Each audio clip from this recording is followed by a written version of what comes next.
السلام علیکم ورحمۃ اللہ وبرکاتہ۔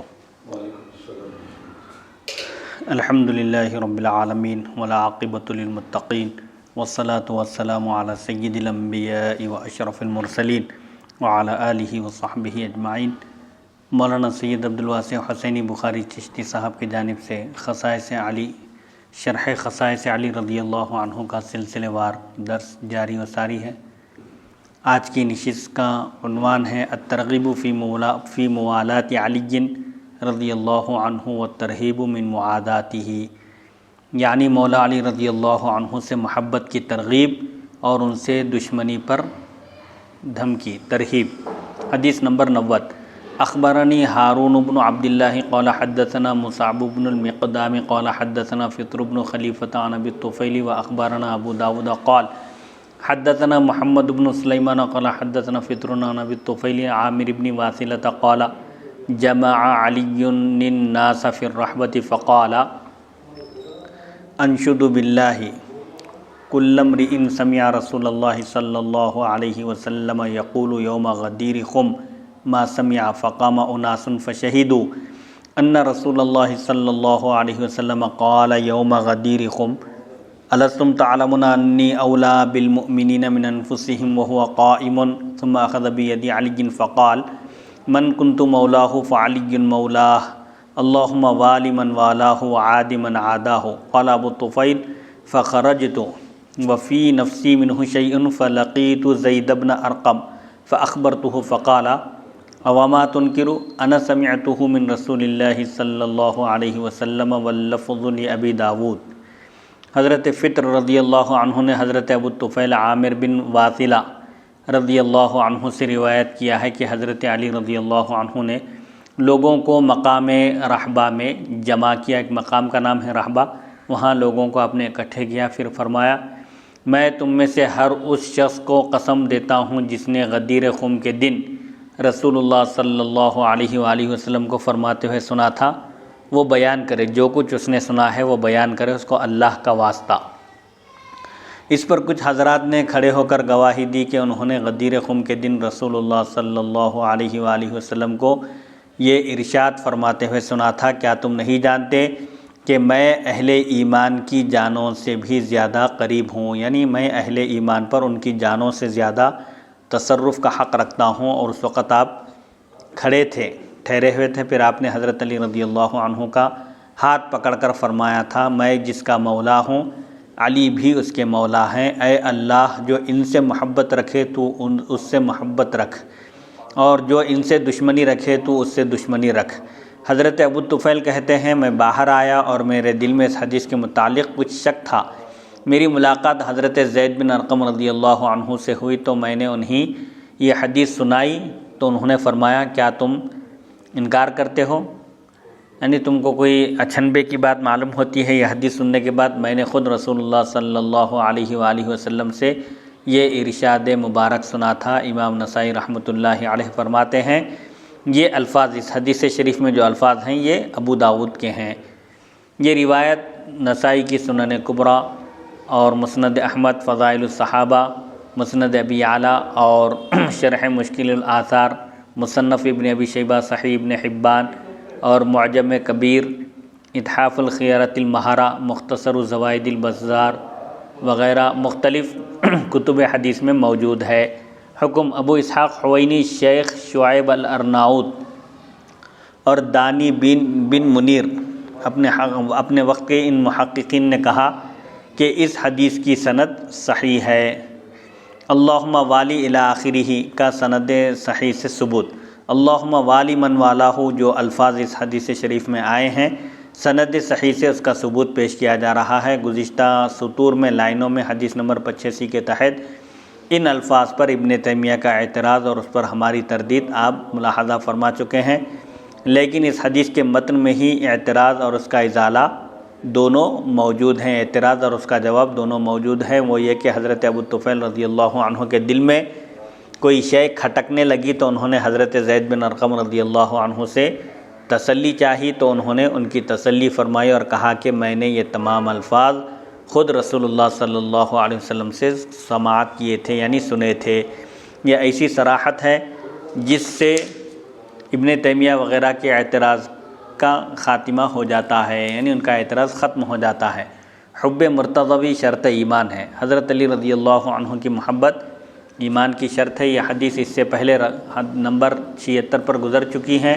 اور وہاں اس پر تفصیلی گفتگو بھی کی جا چکی ہے، لیکن یہاں مصنف یعنی امام نسائی رحمۃ اللہ علیہ اس کو ایک اور عنوان کے تحت لائے ہیں،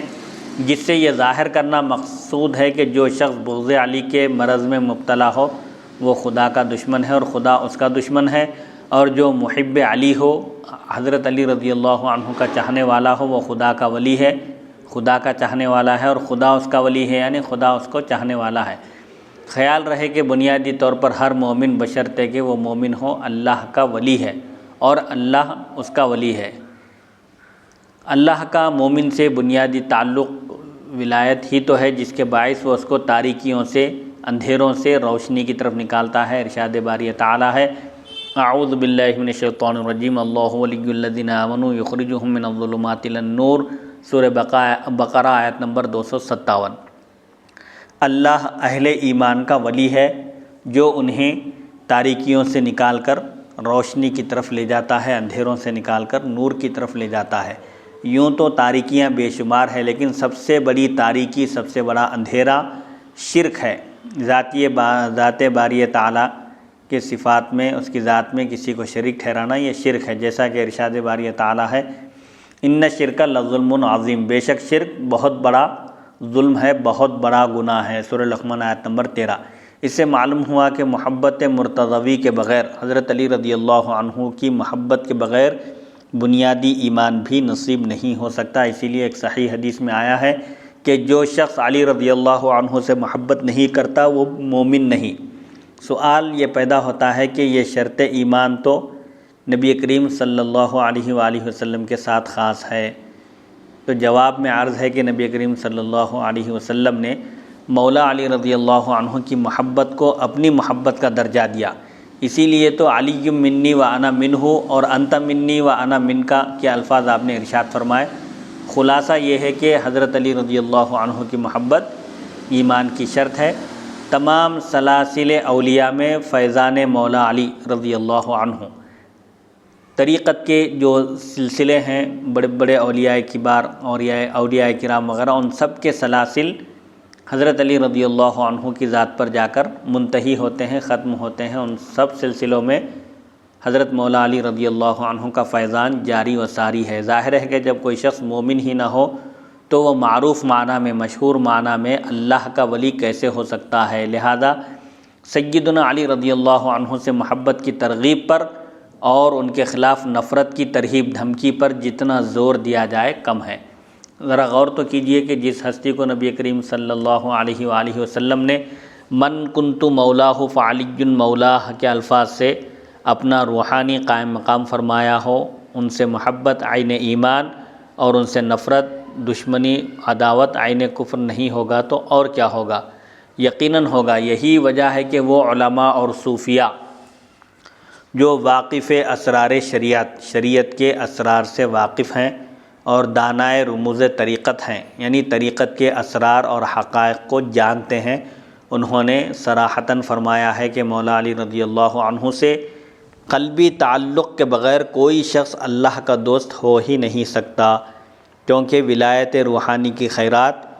انہی کی مبارک روح اور انہی کے مبارک در سے حاصل کی جاتی ہے۔ چنانچہ مشہور ترین نقش بندی بزرگ حضرت قاضی ثناء اللہ پانی پتی رحمۃ اللہ علیہ لکھتے ہیں، وَكَانَ قُطْبَ إِرْشَادِ كَمَالَاتِ الْوِلَایَةِ عَلِيٌّ علیہ السلام ما بلغ احد من الامم السابقة درجة الاولیاء الا بتوسط روحہ، تفسیر مظہری جلد 2 صفحہ 122۔ اس کا مطلب یہ ہے کمالات ولایت کے قطب ارشاد سیدنا علی علیہ السلام تھے، تمام کمالات اور فضائل کے قطب، اس کا محور اور مرکز حضرت علی رضی اللہ عنہ کی ذات گرامی تھی۔ امم سابقہ، پچھلی امتوں، گزری ہوئی امتوں میں سے کوئی شخص آپ کی مبارک روح کے وسیلے کے بغیر، آپ کی مبارک روح کی توسط کے بغیر درجہ ولایت پر فائز نہیں ہو سکا۔ ہر ولی کو آپ کی بارگاہ سے ولایت کا فیضان ملتا ہے اور آپ کی بارگاہ ہی سے ولایت عطا کی جاتی ہے۔ یہ وہی بات ہے جس کو حضرت مجدد الفسانی رحمۃ اللہ علیہ کے حوالے سے اس سے پہلے بیان کیا جا چکا ہے کہ یعنی حضرت امیر المؤمنین اپنے جسد عنصری میں آنے سے پہلے، یعنی دنیا میں جلوہ افروز ہونے سے پہلے ہی اس مقام پر آپ فائز تھے۔ مکتوبات امام ربانی مکتوب 123 صفحہ 251۔ اس مقام پر مشہور ترین صوفی بزرگ حضرت علامہ سیدنا علی بن عثمان حجویری المعروف داتا گنج بخش رحمۃ اللہ علیہ، جنہیں حضرت خواجہ خواجگاں خواجہ ہند ولی سیدنا معین الدین سجزی چشتی رحمۃ اللہ علیہ نے کاملین کا بھی رہنما اور پیشوا قرار دیا تھا۔ حضرت علی حجویری رحمۃ اللہ علیہ کی مشہور زمانہ تصنیف کشف المحجوب کا یہ اقتباس سامنے رکھنا بہت مفید ہوگا۔ وہ لکھتے ہیں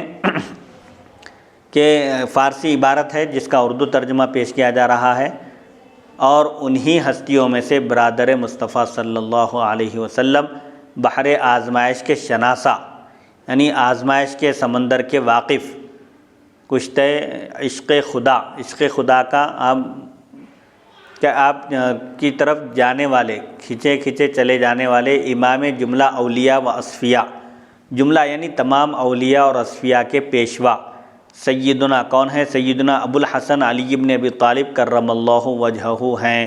اس راہ میں ان کی شان عظیم اور ان کا مرتبہ بہت بلند ہے، اور اصول حقائق کی عقدہ کشائی میں انہیں ید طولہ حاصل ہے، یعنی پیچیدہ مسائل کو اور حقائق کو حل کرنا، ان کو بیان کرنا، یہ انہی کا حصہ ہے، ان کو اس میں زبردست مہارت حاصل ہے۔ یہاں تک کہ حضرت جنید بغدادی رحمۃ اللہ علیہ، جنہیں سید الطائفہ کہا جاتا ہے، یعنی اولیاء کے پیشوا سردار، انہوں نے خود آپ کی شان میں فرمایا کہ راہ طریقت کے اصول اور آزمائشوں میں ہمارے شیخ، ہمارے پیشوا، ہمارے امام سیدنا علی مرتضیٰ رضی اللہ عنہ ہیں، یعنی تصوف کے بڑے بڑے اکابر نے بھی حضرت علی رضی اللہ عنہ کو اس راہ میں اپنا پیشوا اور اپنا مقتدی اور اپنا رہنما تسلیم کیا ہے۔ مشہور غیر مقلد عالم نواب صدیق حسن خان خنوجی بھوپالی لکھتے ہیں، قلت واکثر الناس حبا لہ وکرامۃ لہ اہل السنۃ عموما واعظمهم انتسابا الیہ وتعلقا بہ الصوفیۃ الصافیۃ الکرام البررہ فإن سلاسلهم جميعا الا ما شاء اللہ تعالی تنتہی الیہ رضی اللہ عنہ۔ غیر مقلدین کے مشہور عالم دین نواب صدیق حسن خان خنوجی بھوپالی کہتے ہیں، میں کہتا ہوں اہل سنت کے عوام حضرت علی رضی اللہ عنہ کی محبت اور عظمت میں تمام لوگوں سے زیادہ ہیں، یعنی اہل سنت و جماعت حضرت علی رضی اللہ عنہ سے بے انتہا محبت رکھتی ہے اور آپ کی تعظیم کرتی ہے، اور مقرب نیکوکار اور خالص صوفیہ ان کے ساتھ نسبت اور تعلق میں سب سے بڑھ کر ہیں۔ بس سب کے سب سلاسل کی انتہا انہی پر ہوتی ہے الا ما شاء اللہ، سوائے سلسلے نقشبندیہ کو چھوڑ کر بقیہ سب سلاسل حضرت علی رضی اللہ عنہ کی ذات پر جا کر منتہی ہوتے ہیں۔ الغرض تمام سلاسل اولیاء کرام کو روحانی فیض اور باطنی ولایت و حکمت اس ہستی کی مقدس روح کے توسط سے حاصل ہوئی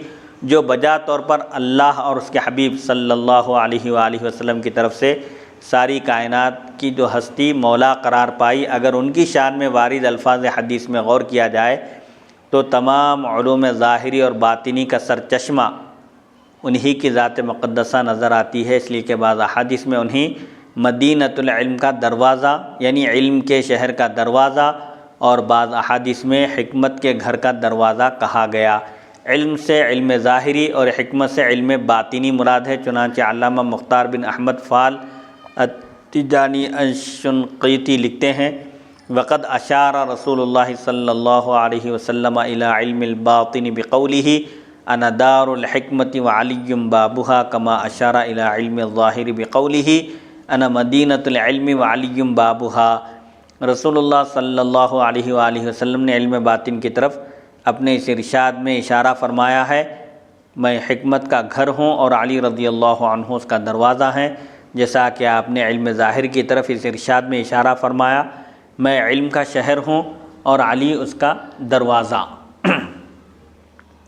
رسالۃ البیان والتبیان فی ان الصوفیۃ مذہبها السنۃ والقرآن۔ اسی حقیقت کو امام الاولیاء والاصفیاء سید الطائفہ سیدنا جنید بغدادی رحمۃ اللہ علیہ نے یوں بیان فرمایا ہے، رضوان اللہ علی امیر المؤمنین علی لولا انہ اشتغل بالحروب لافادنا من علمنا ھذا معانی کثیرۃ ذاک امرؤ اعطی العلم اللدنی۔ حضرت جنید بغدادی فرماتے ہیں، امیر المؤمنین سیدنا علی مرتضیٰ رضی اللہ عنہ اگر جنگوں میں مشغول نہ ہوتے تو ہمیں ہمارے اس علم سے بہت سارے معانی سے سرفراز فرماتے، فیضیاب فرماتے۔ وہ ایسے مرد تھے جنہیں علم لدنی عطا کیا گیا تھا، یعنی اللہ کی جانب سے ان پر علوم اور معارف کے چشمے ان کے لیے کھول دیے گئے تھے، ان پر بہا دیے گئے تھے۔ مشہور صوفی ابو النصر عبداللہ بن علی السراج الطوسی متوفی 378 ہجری لکھتے ہیں کتاب اللمع میں، ان کی ایک مشہور زمانہ تصنیف تصوف میں،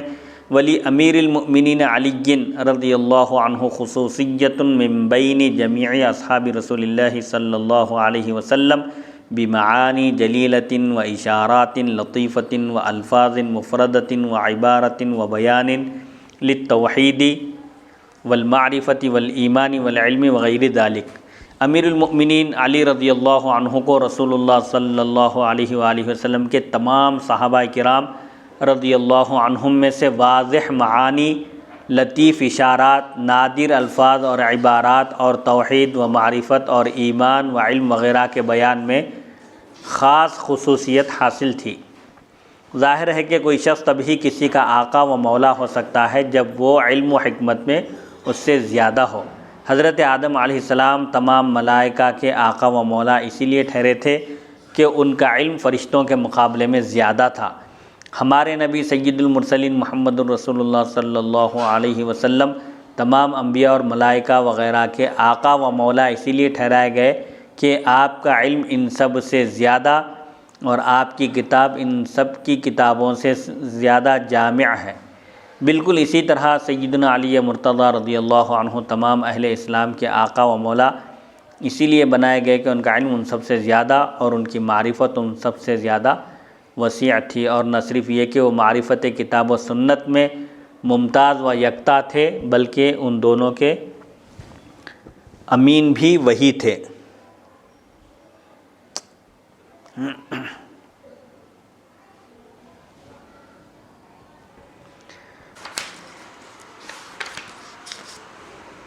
جیسا کہ حدیث نمبر 66 کے تحت تفصیلاً لکھا جا چکا ہے، اس لیے ان کی دہلیز کی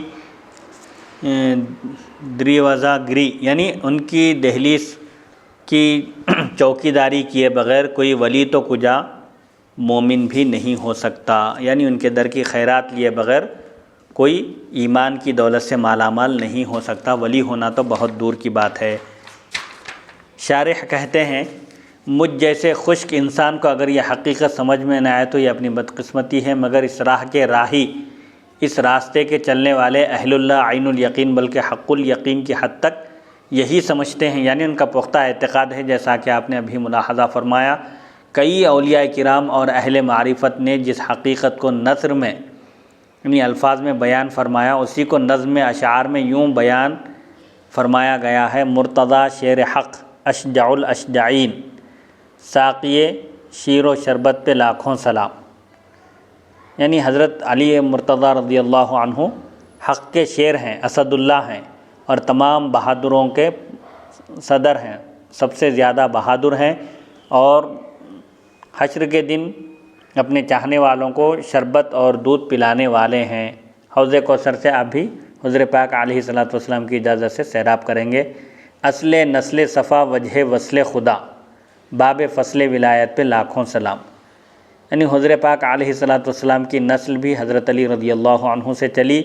اور آپ خدا تک پہنچنے کا راستہ ہیں، بندوں کو خدا تک پہنچاتے ہیں، اس لیے آپ پر لاکھوں سلام۔ حدائق بخشش صفحہ 161۔ حضرت امام احمد رضا خان صاحب کے یہ اشعار ہیں، مصطفوی کرم کے بعد مرتضوی کرم کی ضرورت کیوں؟ حضور پاک علیہ الصلوۃ والسلام کے کرم اور بخشش کے بعد پھر حضرت علی رضی اللہ عنہ کے کرم اور آپ کے احسان اور بخشش کی کیا ضرورت ہے؟ اگر من کنت مولاہ فعلی مولاہ کی مذکورہ بالا روحانی معنویت کے شواہد دلائل تفصیل سے بیان کیے جائیں تو یہ صفحات ناکافی ہوں گے، اس لیے مجھ جیسے عوام الناس کی فہم سمجھنے کے لیے ایک ایسے مشہور صوفی اور ولی بلکہ سید الاولیاء کا ایک ایسا واقعہ شارح کہتے ہیں میں نقل کرتا ہوں، جس سے یہ بات آسانی سے سمجھ میں آ جائے گی کہ نبی کریم صلی اللہ علیہ وآلہ وسلم کے ساتھ ساتھ سیدنا علی مرتضیٰ رضی اللہ عنہ تمام اہل اسلام کے کیوں کر مولا ہیں اور کس معنی میں مولا ہیں۔ امام جلال الدین سیوطی رحمۃ اللہ علیہ فرماتے ہیں، امام ابن الملقن رحمۃ اللہ علیہ نے اپنی مشہور تصنیف طبقات الاولیاء میں لکھا ہے، جس میں انہوں نے صوفیاء کرام کے احوال جمع کیے ہیں۔ طبقات الاولیاء میں لکھا ہے کہ حضرت شیخ عبد القادر جیلانی رحمۃ اللہ علیہ نے فرمایا کہ میں نے نماز ظہر سے پہلے رسول اللہ صلی اللہ علیہ وسلم کی زیارت کی، آپ کی کا دیدار مجھے نصیب ہوا تو آپ نے مجھ سے فرمایا، یا بنیا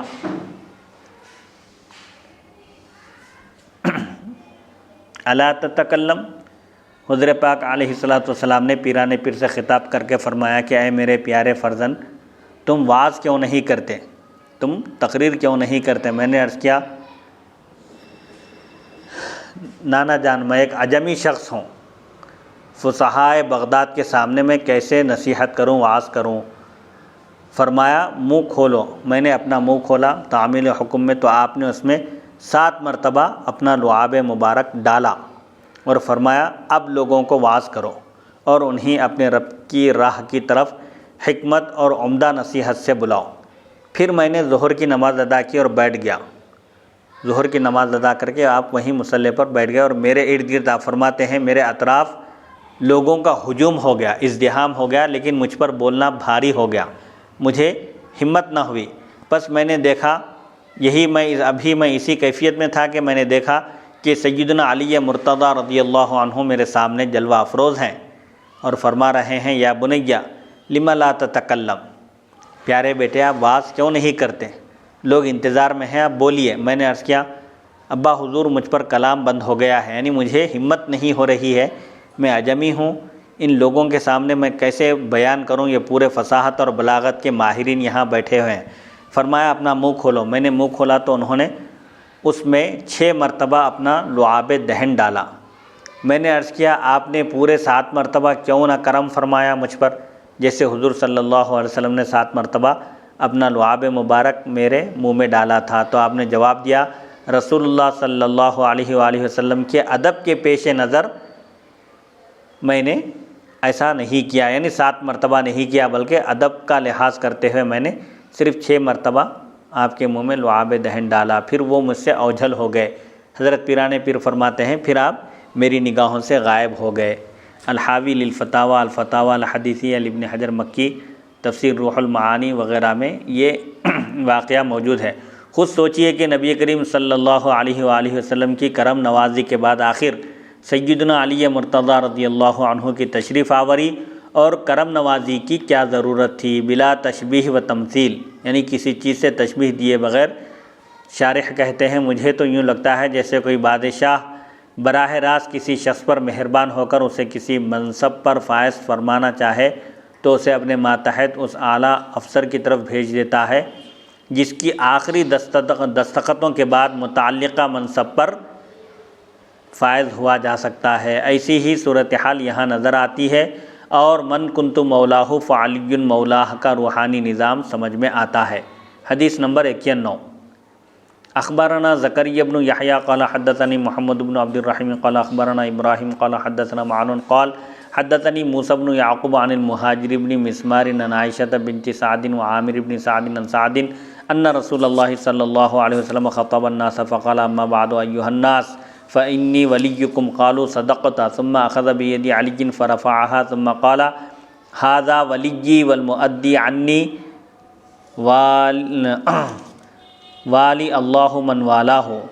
وعلی اللہ من والاہ وعادى من عاداہ۔ حضرت مہاجر بن مسمار حضرت عائشہ بنت سعد اور عامر بن سعد رضی اللہ عنہ سے روایت کرتے ہیں، حضرت سعد رضی اللہ عنہ نے بیان کیا کہ رسول اللہ صلی اللہ علیہ وسلم نے لوگوں کو خطبہ دیا تو حمد و ثنا کے بعد ارشاد فرمایا، اے لوگو، بے شک میں تمہارا ولی ہوں۔ سب نے عرض کیا، آپ نے سچ فرمایا۔ پھر آپ نے حضرت علی رضی اللہ عنہ کا ہاتھ پکڑ کر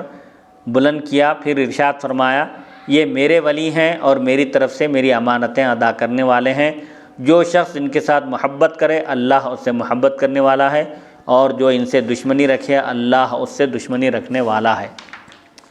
یہ حدیث سنن کبریٰ میں بھی موجود ہے۔ حکم خصائص علی رضی اللہ عنہ کے محقق ابو اسحاق حوینی اثری نے کہا، اسنادہ حسن فی الشواہد، دوسرے شواہد کی روشنی میں اس مضمون کی جو دوسری احادیث آئی ہیں ان احادیث کی روشنی میں اس حدیث کی سند حسن ہے۔ فائدہ، یہ حدیث اس سے پہلے نمبر 8 اور متن کے لحاظ سے رقم نمبر 76 پر بھی گزر چکی ہے، اور وہیں اس کی تخریج و تحقیق بھی ہو چکی ہے۔ تاہم مصنف رحمۃ اللہ علیہ نے یہاں جس عنوان کے تحت یہ احادیث درج فرمائی ہیں اس کی روشنی میں کچھ گفتگو آئندہ حدیث کے تحت آگے آ رہی ہے۔ نمبر 92، اخبرنا احمد بن عثمان البصری ابو الجوزاء قال حدثنا ابن عاصمۃ قال حدثنا موسى بن يعقوب عن المهاجر بن مسمار عن عائشة بنت سعد عن سعد قال اخذ رسول الله صلی اللہ علیہ وسلم بید علی فخطب فحمد اللہ واثنى علیہ ثم قال الستم تعلمون انی اولی بکم من انفسکم قالوا نعم صدقت یا رسول اللہ ثم اخذ بید علی فرفعها فقال من كنت ولیہ فهذا ولیہ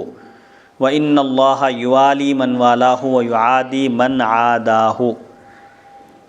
حضرت سعد رضی اللہ عنہ بیان کرتے ہیں کہ رسول اللہ صلی اللہ علیہ وسلم نے حضرت علی رضی اللہ عنہ کا ہاتھ پکڑ کر اللہ تعالیٰ کی حمد و ثنا بیان کی، پھر فرمایا، کیا تم نہیں جانتے کہ میں تمہاری جانوں پر تم سے زیادہ حق رکھتا ہوں؟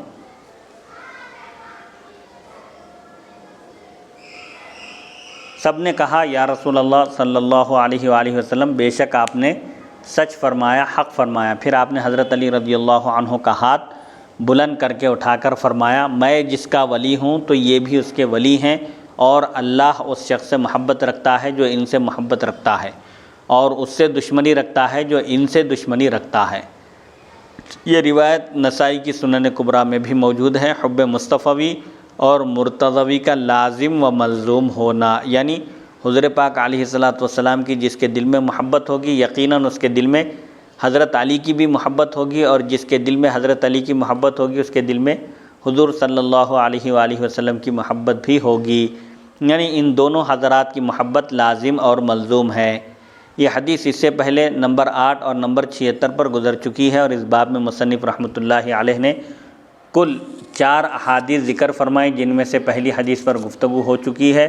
اور باقی 3 کے لیے بھی وہی گفتگو کافی ہے، لیکن مصنف نے چونکہ یہاں حدیث نمبر 8 اور 76 سے ہٹ کر الگ مختلف عنوان قائم کیا ہے، اس لیے اس عنوان کی روشنی میں ان احادیث کو سمجھنا ضروری ہے۔ عنوان باب مولا علی رضی اللہ عنہ سے محبت کی ترغیب اور ان کے ساتھ دشمنی رکھنے پر ترہیب دھمکی ہے، یہ عنوان مصنف نے قائم کیا، اور اس عنوان سے ان الفاظ نبوی صلی اللہ علیہ وآلہ وسلم کی طرف اشارہ ہے، اللہم والی من والاہ وعادی من عاداہ۔ والی من والاہ کا معنی تو من کنت مولاہ فعلی مولاہ میں بالکل ظاہر ہے، جبکہ عادی من عاداہ کی حقیقت بھی انہی الفاظ میں موجود ہے، اس لیے کہ حضور اکرم صلی اللہ علیہ وآلہ وسلم جس مسلمان کے مولا ہیں تو اس کے محبوب بھی ہیں، اور لا محالہ اور یقینی طور پر یہی معنی مولا علی رضی اللہ عنہ کے لیے بھی مطلوب ہے، اور جس شخص کے لیے یہ دونوں ہستیاں محبوب ہے تو اللہ جل جلالہ بھی اس کا محبوب ہے، اور اگر کسی شخص کا قلبی معاملہ، قلبی کیفیت اس حالت کے خلاف ہے، برعکس ہے، تو یقیناً مصطفیٰ، مرتضیٰ اور ان دونوں کے خدا کا معاملہ بھی اس شخص کے ساتھ اس کے حال کے مطابق ہوگا۔ فی الجملہ، بہرحال یہ کہ من کنت مولاہ فعلی مولاہ میں محبت و عداوت، محبت اور دشمنی دونوں مضمون موجود ہیں۔ مولا علی رضی اللہ عنہ سے دشمنی کا نقصان، خود سوچئے کہ جب من کنت مولاہ فعلی مولاہ میں محبت اور عداوت کے دونوں مضمون موجود ہیں تو پھر اس کے باوجود وعادی من عاداہ کے واضح الفاظ استعمال کرنا کتنا اہمیت کا حامل ہے، مگر یہاں بعض ذہنوں میں یہ سوال پیدا ہو سکتا ہے کہ حضور اکرم صلی اللہ علیہ وآلہ وسلم کی اس دعائے ضرر، اس نقصان والی دعا کا کیا اثر ہوتا ہے؟ کیا دشمن علی افلاس و تنگدستی کا شکار ہو جاتا ہے؟ کیا وہ دنیاوی جاہ و مرتبے یعنی پوسٹ سے محروم، منصب سے محروم ہو جاتا ہے؟ کیا وہ علم و ہنر یا مال و اولاد سے محروم رہتا ہے؟ جواباً عرض ہے کہ ضروری نہیں کہ دشمن علی یا دشمن نبی یا دشمن خدا مذکورہ بالا نعمتوں سے محروم رہے، لیکن اس کا دین و ایمان سے محروم رہنا ضروری ہے، اور بئی وجہ اور اسی وجہ سے اخروی نعمتوں سے بھی۔ دنیاوی نعمتیں تو اللہ تعالیٰ اپنے دشمنوں اور ازلی بدبختوں کو بھی دے دیتا ہے۔ نمرود، فرعون، قارون اور حامان وغیرہ کو اس نے دنیاوی نعمتیں دی تھیں، اور اب تک دنیاوی فرعون اسی کی نعمتوں میں عیش کر رہے ہیں، مگر وہ دین و ایمان سے فقط اسی کو بہرور فرماتا ہے، اسی کو سرفراز فرماتا ہے جس سے محبت فرماتا ہے۔ چنانچہ حضرت عبداللہ بن مسعود رضی اللہ عنہ بیان کرتے ہیں کہ رسول اللہ صلی اللہ علیہ وآلہ وسلم نے فرمایا، ان اللہ عز وجل یعطی الدنیا من یحب ومن لا یحب ولا یعطی الدین الایمان الا لمن احب فمن اعطاہ اللہ الدین فقد احبہ۔ اللہ بزرگ و برتر اس شخص کو بھی دنیا عطا کرتا ہے جس سے وہ محبت کرتا ہے، اور اس کو بھی دیتا ہے جس سے وہ محبت نہیں کرتا، اور دین اور ایمان فقط اسی شخص کو عطا فرماتا ہے جس سے وہ محبت کرتا ہے۔ لہٰذا اللہ تعالیٰ نے جس شخص کو دین اور ایمان عطا کر دیا تو یقیناً اس نے اس کو اپنا محبوب بنا لیا۔ حوالے کے لیے دیکھیے مسند احمد، مستدرک الادب المفرد، مسند ابن ابی شیبہ، شعب الایمان، نوادر الاصول، حلیۃ الاولیاء، ترغیب و ترہیب، مشکاۃ المصابیح، مجموع الزوائد وغیرہ۔ لہذا دشمن علی مرتضیٰ رضی اللہ عنہ کے خلاف نبی کریم صلی اللہ علیہ وآلہ وسلم کی دعا کا نتیجہ یہ نکلا کہ وہ لا محالہ بے ایمان مرتا ہے۔ چنانچہ آئندہ حدیث نمبر 97-98 میں صراحت آ رہی ہے کہ سیدنا علی مرتضیٰ رضی اللہ عنہ کے ساتھ عداوت رکھنے والا شخص منافق ہے۔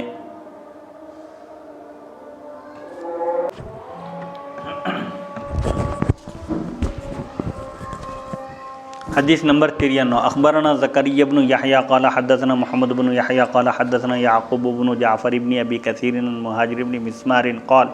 اخبرتنی عائشة بنت سعد عن سعد قال كنا مع رسول الله صلی اللہ علیہ وسلم بطریق مکہ وهو متوجہ الیہا فلما بلغ غدیر قم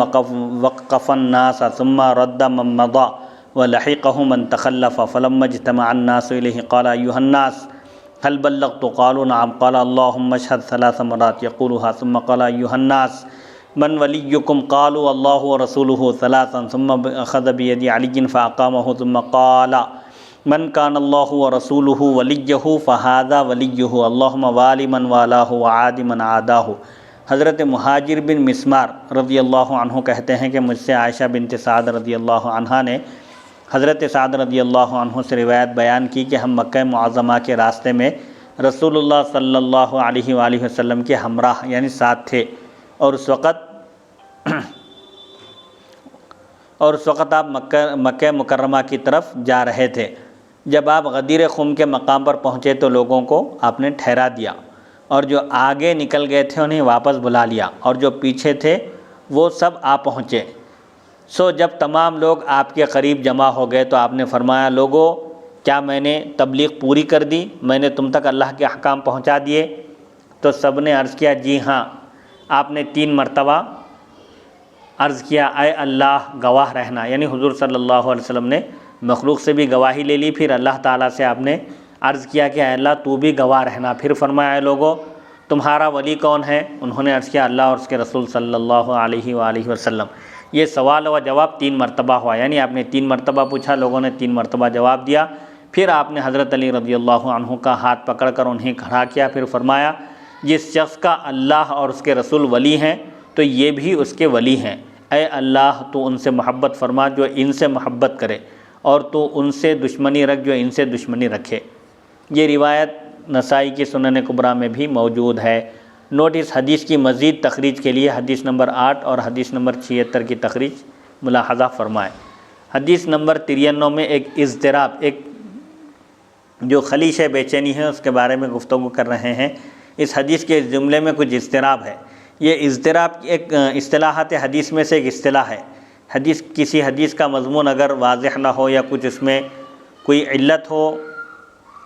جرح و تعدیل کے قواعد کے لحاظ سے، تو اس حدیث کو مضطرب کہا جاتا ہے۔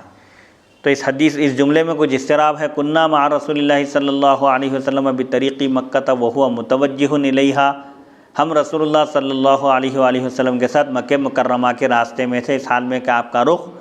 اسی کی طرف تھا، یعنی مکہ مکرمہ ہی کی طرف تھا۔ ان الفاظ سے معلوم ہوتا ہے کہ جب نبی کریم صلی اللہ علیہ وآلہ وسلم مدینہ طیبہ سے مکہ مکرمہ کی طرف جا رہے تھے تو راہ میں آپ نے مولا علی رضی اللہ عنہ کے حق میں مذکورہ بالا الفاظ ارشاد فرمائے تھے۔ حالانکہ یہ بات درست نہیں ہے، اس لیے کہ مکہ مکرمہ کی طرف جاتے ہوئے سیدنا علی مرتضیٰ رضی اللہ عنہ نبی کریم صلی اللہ علیہ وآلہ وسلم کے ساتھ نہیں تھے، وہ یمن تشریف لے گئے تھے۔ البتہ جب نبی کریم صلی اللہ علیہ وآلہ وسلم مکہ مکرمہ سے واپس مدینہ طیبہ کی طرف تشریف لے جا رہے تھے تو حضرت علی رضی اللہ عنہ